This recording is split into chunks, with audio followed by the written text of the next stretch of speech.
I've uploaded this PDF to my Google Drive because I want to share this via a QR code. So I'm going to open up the PDF and I want to share it. So the first thing I want to do is click share, and we can see in here that I've got down here anyone with a link is a viewer. So I want to make sure that it's just view only, and next thing I want to do is copy the link. I can close this tab now. I can open a new tab now and paste the link into there. Press enter. And this is the link to the actual PDF that I want to share. Now I want to turn this link into a QR code.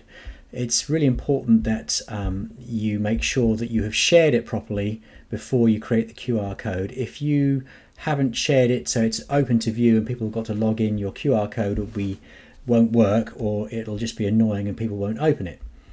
So now that I've opened up the link and checked that it works, it's got view here, that's fine. I need to come across to the ellipsis over here, and this only works in Google Chrome. Click on this, come down to here to save and share, and down here to click and create QR code. The QR code has been created, and if I scan this it will take me back to this site, but I want to download this as a file, so I'm going to click on download. And I'm going to look in my downloads, go to my downloads down here, and here's my QR code I've just created, and I want to rename it. So there it is there, QR code. You can see all the QR codes I've downloaded, but it's difficult to see which one is the one that I want, so I'm now going to rename it so I can understand what it is. So I've called it Strand Beast Build Instructions, so then I know exactly what it is and where I can find it. And now I can use this, print this off, and use this elsewhere. So it's called Strand Beast Build Instructions.png, so I can find it.